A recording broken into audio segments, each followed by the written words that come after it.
Des œuvres d'art qui bougent toutes seules et avec lesquelles on peut jouer. On a testé l'exposition en réalité augmentée de Snapchat à Bicos Beaubourg. On te montre.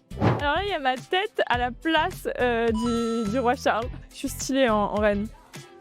Alors cette exposition, elle est disponible pendant 2 jours, du 24 au 25 octobre, au Centre Pompidou.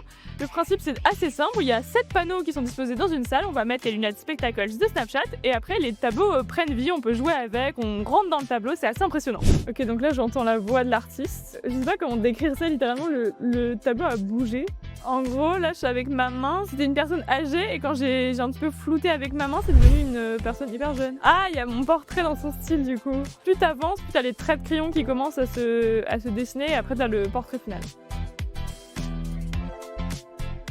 Snapchat technology is all about faces. One of the things that people, I think, wonder about when they're looking at portraits is what they would look like in a portrait. Part of the fun is the fact that, you can see the room around you, but also have these holographic images overlaid. You're still in the real world. It's not like being in virtual reality where you're shut away from it.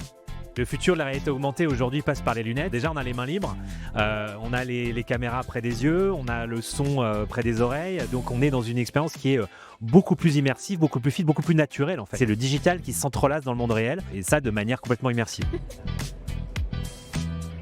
C'est pas la première fois que Snapchat utilise la réalité augmentée dans des musées. Ils ont déjà travaillé avec le château de Versailles ou encore le Louvre. Et si vous n'étiez pas dispo pour tester les spectacles, ils seront commercialisés dès 2026.